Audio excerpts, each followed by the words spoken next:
իմ հայրիկի ուրեմն հորդորով ասեց, բայց ինչ ես ասպիրանտուրանում շարունակի աշխատելը չէ պիտի ուրեմն ուսումնասիրությունները ընդհարցակվեն եւ իրեն առաջարկով այդպես գնացի եւ ընդունվեցի այն ժամանակ գիտությունների ակադեմիա արվեստի ինստիտուտում էր ճարտարապետության, պատմության եւ տեսության ամբիոնը, որին ես ուզում էի ուրեմն մասնակցել եւ այդպես գնացի այն ժամանակ եթե չեմ սխալվում Ռուբեն Վարոսովիչն էր տնօրենը արվեստի ինստիտուտի եւ Ստեփան Մնացականյանին նշանակեցի որպես ղեկավար տարբեր թեմաներ տվեցի ինձ առաջարկեցի, բայց հայրիկս շատ ուրեմն հետևամիտ եղավ եւ ասեց որ անկամյան վերջերս բարի որովհետեւ շատ հետաքրքիր թեմա է եւ ոչ ոք չի զբաղվել դրանով այն ժամանակ հիմա արդեն այդպես չի բարեբախտաբար եւ այդպես հաստատվեց Շունյաց աշխարհի վերջերը ուրեմն վերնագիրը եւ Ստեփան Մնացականի հետ ուրեմն սկսեցինք աշխատել Մոտա 3 տարի, 4 տարի ես ուրեմն անընդմեջ ամբողջ Սյունիքով պատրաստվել եմ, որտեղ որ հնարավոր եղել, իհարկե պատմական աղբյուրները բոլորը հավաքել եմ, մինիմումները բոլորը անցնեցի, ամեն ինչը պատրաստ էր եւ պիտի արդեն շարադրեի, ինձ մնում էր Նախիջևանը գողտը, որ դժբախտաբար այն ժամանակ դեռ կարելի էր գնալ, բայց շատ դժվար էր, ասացի հետո կգնամ, հետո խորհրդայնությունը փլվեց, ամեն ինչ կանգնեց այդպես ու ես հետո տեղափոխվեցի Իտալիա,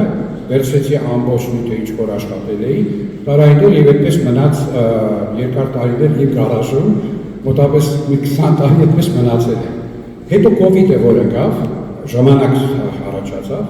ու ասացի ինչ անեմ, ինչ եմ, գնամ գարաժ հանեմ թողնեմ, տեսնեմ ինչ եմ արել։ Տեսա որ բավականին բան արել էի, ասեցի, բայց ափսոս պիտի լինի, որ այս ամբողջը ես թողնեմ։ Եվ փաստորեն ավարտեցի եւ մոտավորապես 2 տարի անընդմեջ աշխատել եմ Իտալիայում, գրքերը բոլորը ունեի ամբողջ մատենագրություն, քարտեզների մի հատ հսկայական հավաքածու ունեի, բոլորը ժամանակին արել էի եւ տեղափոխել էի եւ որոշեցի ավարտել, ասեցի ասպիրանտուրան չի լինում, որովհետեւ ինձ ասեցին, որ այլևս գիտությունների ակադեմիայի արվեստի ինստիտուտում չի հրաբոչը համասարանում է, համասարում նորից մի քննություն բան հանձնեցի, իսկ պետք չի քննություն, ես գիրքն եմ ուզում հրատարակել ի վերջով կարողացա անել, ուրեմն բաժիններ կան, ես հիմա հարակ ներկայացնեմ, առաջին գլուխ, ուրեմն Սյունիքը ԹԺ դարերում,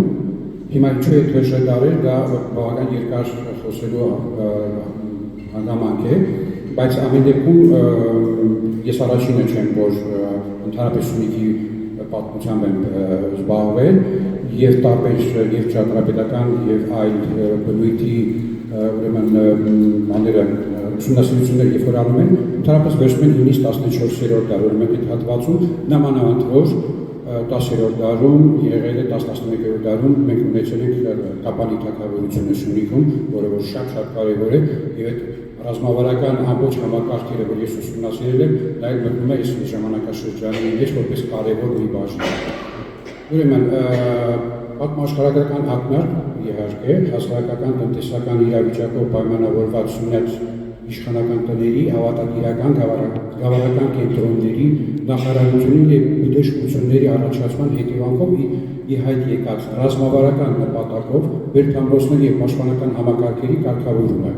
Ինքը շատ երկար է, բայց շատ դիպուկ է, որովհետեւ ես հետո պատմեմ եւ կտեսնեք, որ շատ կարևոր բաներ կան այստեղ ի հայտ բերելու, փաստորեն ոչ միայն առանձին բերդերն են գնացել չափագրել, որքան հնարավոր է եղել ժամանակին 30 տարի առաջ, եւ ոչ միայն համակարգերը, այլև ընդհանուր քարտեզի վրա։ Ես մի հատ գրքի մեջ առանձին մի քարտեզ եմ տվել, ուրեմն ժամանակին ես պատման էի քաշել, մի մետրը 1.30 վրա քարտեզ էի արել, Ալիշանի ուրեմն հիմքի վրա։ Եվ երբ որ գնում էի դաշտ եւ աշխատում էի եւ տեսնում էի քարտեզները, ամեն բերդ, որ ես գտնում էի եւ հաստատ գիտեի, որ դա այնտեղ է, ժամանակին շատ դժվար էր, որովհետեւ չկային այդ գործիքները, որոնք որ հիմա կան, նշել եմ։ Ուրեմն 10-15 տարի վրան անընդհատ աշխատել եմ, հիմա այդ քարտեզը ես տպել եմ եւ դրել եմ 100-ից ավելի բերդ կա Սյունյաց աշխարհում։ Այսինքն դա բավականին մեծ թիվ է կազմում։ Ես հիմա չեմ ասում, որ բոլոր այդ 100 բերդերը կարելի է գնալ եւ այդտեղ տեսնել հոյական ֆիզիկայի նման պահպանված այդպես չի։ Կան վայրեր, որոնք որ բավական տեսնում ես եւ այլն հասկանում ես, որ դա ամբողջ է, կան տեղեր, որոնք որ ամրոցատեղի հասկացում եմ, որովհետև աշխարհագրական իմաստով այդտեղ պիտի լինի, բայց շատ դժվար է հասկանալ առանց պեղումների հնարավոր չի անել։ Այսինքն ամենամեծ դժվարությունը այս ուսումնասիրության եղել է, որ հիմա օրինակ մենք ունենք Բերդունք ամրոցի Սևանի ավազանի, որ երկրորդ տարին է պեղումներ են անում եւ շատ հետաքրքիր նյութեր են առաջ բերել։ Մենք ունենք Բաղաբերդը, այստեղ Լևոն Վասիլյանի իմ ընկերը նստած է, ինքն է հետևում ճարտարապետական մասը եւ միանգամից ուզում եմ շնորհակալություն հայտնել, որովհետեւ իրենք տվել են իշ չափագրությունները։ 1-2 Սյունիքի մասին է խոսքը, 1-2-3 ամրոցներ սկսել են պեղել, այսինքն այս աշխատանքը դա այն հիմքը պիտի հանդիսանա, որի հիման վրա հետո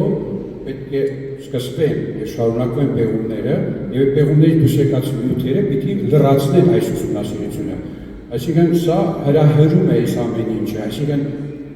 նպատակը այս գրքի ոչն է հասկանալ թե ինչ արժեքներ ունենք, թե ինչպիսի հսկայական մշակութային ժառանգություն ունենք, որին պետք է նախ եւ առաջ տեր կանգնել եւ թե պիտի կանգնել հենց հիմա, ոչ թե մի ամսից հետո կամ մի շաբաթ հետո, որովհետեւ խնդիր է դրված Սյունիքի առջեւ, հա, ուրեմն պիտի մենք դա պահենք եւ կարողանանք վերադառնալ եւ ուսումնասիրել, որովհետեւ կան հիմա տարբեր վայրեր, տարբեր աշխարհագրական միջավայրեր, որտեղ մենք ունենք բերդեր, ունենք ոչ միայն բերդեր, որտեղ որ հիմա ոչ մի բան չի մնացել հայկական։ Դա շատ գիտեք, ինչի մասին եմ խոսում, այսինքն չլինի այնպես, որ սա հաջորդ է լինի, այլ ընդհակառակ պիտի սա նպաստի, որպեսզի մենք իմանանք, ուսումնասիրենք, գնահատենք եւ շարունակենք ուսումնասիրությունը։ Սա մի մարդու բան չի, իհարկե։ Սա պիտի խումբ լինի, պիտի հնագետներ լինեն, պատմաբաններ լինեն, ճարտարապետներ պիտի լինեն, որոնք միասին պիտի աշխատեն։ Այս մի քիչ շեղվեցի, ուրեմն հետո երևի կնայեք ավելի մանրամասը, երկրորդ գլուխը Սյունյաց աշխարհի ռազմավարական պաշտպանական սկզբունքներն են, հետո պաշտպանական կառույցների ամրոցաշինական 11 սկզբունքներն են, սա էլ հետաքրքիր ամբողջ ուսումնասիրության վերջում ուրեմն կարողացել եմ ի հայտ բերել այս սկզբունքները, որոնք որ կարևոր են, որպեսզի լավ հասկացվի, թե ինչ է ռազմական ճարտարապետությունը Սյունիքում։ Հետո երրորդ գլուխն է գալիս, եւ երրորդ գլուխը արդեն նվիրված է ամբողջ Սյունիքը ես բաժանել եմ 3 մասերի, ուրեմն հյուսիսային Սյունիք, կենտրոնական Սյունիք եւ հարավային Սյունիք եւ մաս-մաս այդպես առանձին սկսել եմ ուսումնասիրել եւ պաշտպանական համակարգերը եւ ուրեմն առանձին ամրոցները։ Գեղարքունիք գավառ, Գեղարքունիք եւ Սոտ, գավառի վարչահաշկարական բնութագիրը եւ պատմական աղբյուրները շատ են, հսկայական մատենագիտություն եմ հավաքել, որ կարծում եմ դա բավական հետաքրքիր է եւ օգտակար է։ Հետո առանձին փոքր Սևաններ, Գեղարքունիքում համատապար քիչ է պահպանվել ամրոցները կամ ամրոցաշինական կառույցները, Սևանի ամրոցն է, Բերդունքն է, որի մասին արդեն ասեցի, եւ շաբաթությունը սիրով ուրեմն ինձ տրամադրեց այդ խումբը, որը որ պեղումներ է արել բնագիտության եւ ազգագրության ինստիտուտից, եւ շնորհակալ եմ նաեւ Լևոն Մկրտչյանից, որ լուսանկարներ է տվել եւ հատկացրել է։ Դվի պարտավ ճանապարհի կոտ Զոդի Լեռնանց եւ կոտ Սևի Լեռնանց ճանապարհահատվածն է, ռազմավարական համակարգը, սա արդեն ուսումնասիրվել է տարբեր գիտնականների կողմից, ես վերցրել եմ նորից եւ ավելի մանրամասներ եմ, Ալբերտ ամրոցն է, Մակեդիա ծվանք ամրոցն է, որովհետեւ ամրոցաշինական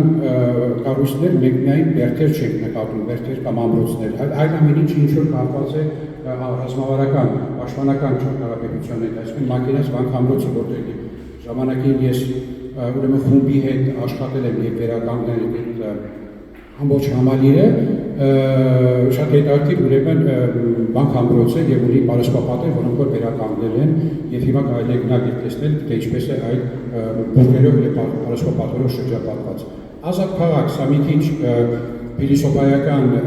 մոտեցմամբ բան է, սա վերցրել եմ իմ հայրիկից, որտեղ ինքը ուսումնասիրել է, սա շատ ուրեմն հետաքրքիր մի դրվագ է։ Չորրորդ գլուխը ուրեմն Վայոց ձոր գավառ, Գեղեգաց ձոր աշխարհագրական բնութագիրը, Թվի պարտավ ճանապարհի Վայոց ձորով անցնող Ուլյան Նորաշեր Սեյմի ներած որ ամբողջը ես պաստորեն արել եմ 80 կիլոմետր ճանապարհի հատված արել եմ, փորձել եմ հասկանալ թե արդյոք գոյություն ունի մի համակարգ, որ այդ ամբողջ ճանապարհը պաշտպան, ըստ ինձ գոյություն ունի եւ գծագրել եմ արել եւ վերականգնել եմ։ Հետո առանձին ամրոցներ են, Արբայի ամրոցն է, Գալաթապա, ինչպես մի ժամանակ կոչվում էր, հետո Արփայի ամրոցն է կամ Արենի ամրոցն է, Էրտիչն է, որը շապիկի վրա է, որ քիչերը գիտեն, այսինքն քիչ մարդիկ գիտեն, բայց ինքը շատ հետաքրքիր ամրոց է եւ բարձրացրել եմ, նայել եմ, ուսումնասիրել եմ, մի փոքր չափագրել, որտեղ շատ դժվար է։ Նորաշեն ամրոցը, Ապանայ Շատին վանք ամրոցը, որ էլի շատ հետաքրքիր վանական հաստատություն է, բայց շատ լավ ամրապատ ունի եւ աշտարակներ ունի։ Սուլեմա Լեռնացն է, Սելիմի քաղաքն բոլորը գիտեք, բայց չգիտեք որ այնտեղից Սելիմի քաղաքն երևում է նաեւ Սուլեմա Բերդը։ Երբեք չեն ասում, բայց իրար շատ մոտ է, դա համակարգ է։ Այնտեղ են բարձրացել որոշ պատերի հետքեր, ուրեմն կա Պրոշյան իշխանների հյուրիքի պաշտպանական համակարգն է։ Սա Վայոց ձորի ամենակարևոր ուրեմն ռազմական կենտրոնն է, որը որ բավականին լավ պահպանված է։ Բոլորաբերդը, որ շատերս գիտենք, կամ Պրոշաբերդն է, Սպիտակավորի մոտինը, հետո Եղեգիստը, Սմբաթաբերդը, որ շատ հայտնի է հիմա արդեն վիդեոներ կան, տեսանյութեր կան, արդեն բավականին այդպես հրավիրում են նաև մարդկանց տուրիստներին գնալ եւ այցելել, սա նորություն եւ շատ ուրախ եմ։ Այնտեղ արվել են վերականգնման աշխատանքներ, որոնց մի մասի հետ համաձայն չէ, մի մասի հետ մի քիչ, աշխատանքներ արել են, բայց շատ ավելի տուրիստական, քան բնակիչական եւ այլն։ Հետո գալիս է հարավային 5-րդ գլուխն է, հարավային Սյունիքն է, Ծղուկ Աղարեջ, Հապանդ, Պաղտձոր, Արևիկ եւ Կոսական, Ջահուկն է, Երնջակն է եւ Գավառներ։ Ուրեմն այս ամբողջ մի մեծ խումբն է, որ կենտրոն եւ հարավն է։ Եվ այստեղ Ծղուկ Գավառն է, Շատին քաղաքի պաշտպանական համակարգը, որը շատ հետաքրքիր վերլուծություններ ունի, Սյունի Բերդաքաղաքի գծային պաշտպանական համակարգը, Բորտի ամրոց, Վասակաբերդ ամրոց, Որոտնավանք երկենտրոն պաշտպանական համակարգ, առանձին գործածող ժամանակին գրել էի, սա շատ լավ եմ ուսումնասիրել եւ մի քանի անգամ տեղում եղել եմ, որովհետեւ Որոտնավանքում աշխատում եմ, երբ որ երիտասարդ էի, ամբողջ Որոտնավանքի ամբողջ համալիրը մենք ենք վերակառուցում ենք, այսինքն մեր խմբով, ես մեջը մոտ 5 տարի գնացել եկել եմ եւ դրա համար շատ լավ գիտեմ եւ հետո Որոտնաբերդը գրեթե բոլոր հարթներով երբ որ գնացել եմ չափագրելու, միշտ գնացել եմ հետը, որտեղ մոտ 5-6 կիլոմետր հեռավորության վրա է եւ բավականին հեշտ է բարձրանալ Որոտնաբերդ։ Որոտնաբերդի մասն էլ հիմա բավականին Facebook-ում կա, գնում են տուրիստները եւ այլն, այսինքն հայտնի է դարձի ես շատ ուրախ եմ։ Իմ ժամանակ Որոտնաբերդ ասում են որտեղ է։ Բայց հիմա արդեն կամաց գնում են ուրեմն տեղեկությունները սփռվում են։ Հետո Աղայեջ եւ Հապանդ գավառներն են, Խոժորաբերդ ամրոց, Խաշատախ ամրոց, Բարտուշատ, Անդոգաբերդ, Պահուդբերդ Քաշունի, Զագաձոր կամ Հապանդ ամրոց, վերջանում է այս շրջանը, Բաղ եւ Ձոր գավառներն են, Բաղաբերդ ամրոց եւ Կապամարակակի պաշտպանական համակարգ։ Սա երևի գրքի ամենամեծ խոշոր մասն է, որովհետեւ Բաղաբերդ ամրոցը շատ կարեւոր է եղել թե Սյունիքի Մելիքական շրջանի պատմության մեջ եւ մանավանդ թագավորության շրջանում, որտեղ Կապան քաղաքը, մայրաքաղաքը երբ որ գրավում է, փաստորեն մայրաքաղաքը տեղափոխվում է ամրոց։ Եվ այնտեղ Օրբելյանը, Ստեփան Օսոբելյանը հսկայական քանակության տեղեկություններ է տալիս, նույնիսկ ասում է 11000 ծառագիր տեղափոխեցին այնտեղ, այսինքն հսկայական հարստություն, ինչ ամբողջ հավաքել է թագավորության ուրեմն մայրաքաղաքում, այդ մեծ մասը տեղափոխվել է Բաղաբերդ։ Բաղաբերդը բարեբախտաբար հիմա շատ լավ չափագրվել է, հոյակապ չափագրվել է վերջին ուրեմն տեխնոլոգիայի սկզբունքներով եւ շատ հետաքրքիր է ձեզ հետո ցույց կտամ։ Իմ ձեռքով առաջ չափագրությունը եւ Լևոն Վասիլյանի տված չափագրությունը դնում է, ես ինքս զարմացա, թե ինչպես են կարողացել այդ բարդ տեղում գոնե մոտիկ մնալ, այսինքն հարազատ մնալ իրական դեպքի։ Կաթավաբերդ ամրոցն է, Մեղրի ամրոցն է, որը բավական ուսումնասիրվել է, Մուրադ Հաստրատյանն է արել, Վրհամ ամրոցն է, Գողթան Երնջակ գավառ, սա այն գավառն է, որ ես չեմ եղել, որովհետև չէի կարող լինել, բայց քանի որ Արգամի հետ շատ մոտ եմ, Արգամ Այվազյանի հետ, նյութերը ինքն է տրամադրել եւ որպեսզի լրացնեմ, որտեղ չէի կարող սրանք չմնալ, փաստորեն ինքն վերցրել եմ իր ուսումնասիրությունները եւ ուրեմն տեղադրել եմ իմ գրքում։ Կոսովի դղյակ ամրոցն է, Երնջակ ամրոցն է, որ հոյակապանը հետո ցույց կտամ, թե ազերները ինչ են արել, չեն վերածրել։ Չահուկ եւ Շահապոն գավառ, Չահուկ ամրոց, Շահապոն ամրոց, Նախիջևան գավառ, Խրամ ամրոց, Ազնաբերդ։ Եվ ուրեմն վերջում գլուխ 6-րդն է, մի քիչ արագ գնամ, սա էլ հետաքրքիր մի մաս է, որը կարևոր է նաեւ գրքի համար, ուրեմն ամրոցների պաշտպանական տարրեր։ Այստեղ արդեն մանրամասն վերլուծուցել եմ ճարտարապետական իմաստով, թե ինչից է կազմված ամրոցը։